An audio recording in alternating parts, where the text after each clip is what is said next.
Okay, so we're just going to learn how to put a bill and credit note onto QuickBooks Online. So you literally just go to New, and then under Suppliers there's Bill. So that's if you're doing this manually and not using any recognition software like Receipt Bank or Auto Entry. You can either type to find the supplier or use the drop down. And I'm just going to click on Brittany there. You choose the terms. I'm going to say it's 30 days because that's quite common. I'm okay with the 1st of June.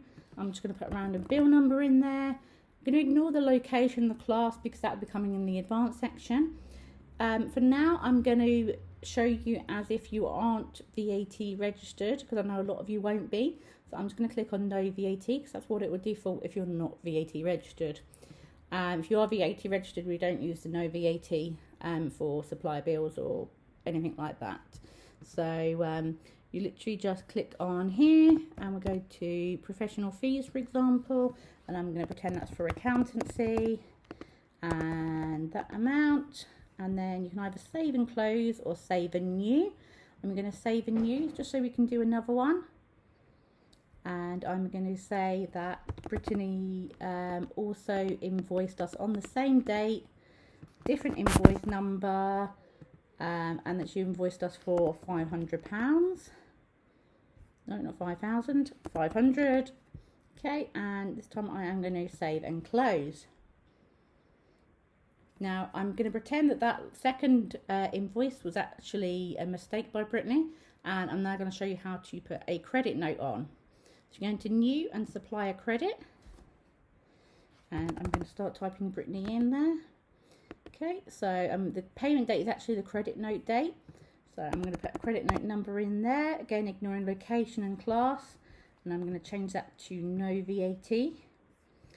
Okay, and so for that I'm going to do professional fees again, credit against incorrect bill, £500, and save and close. Easy as that.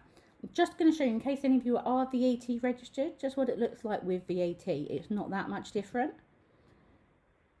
So I'm going to go on to Cass Hayden, use the same 30 days, which I'm not going to use that because it's insurance. I'll use Heather, and can change that. I'm going to say that this is for office supplies.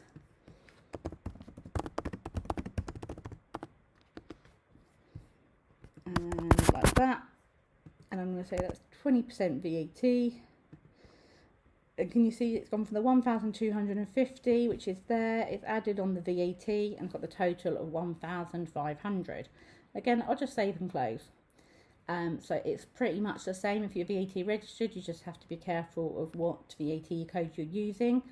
Don't forget, if you are VAT registered and you're dealing with a supplier who is not VAT registered, so not exempt supplies or zero rated suppliers, but the ones that would be taxable if the supplier was VAT registered, you do need to show them on your VAT return as a purchase, just not any VAT on them. So you just do that as zero rated, unless you've got a particular code set up for non-registered suppliers.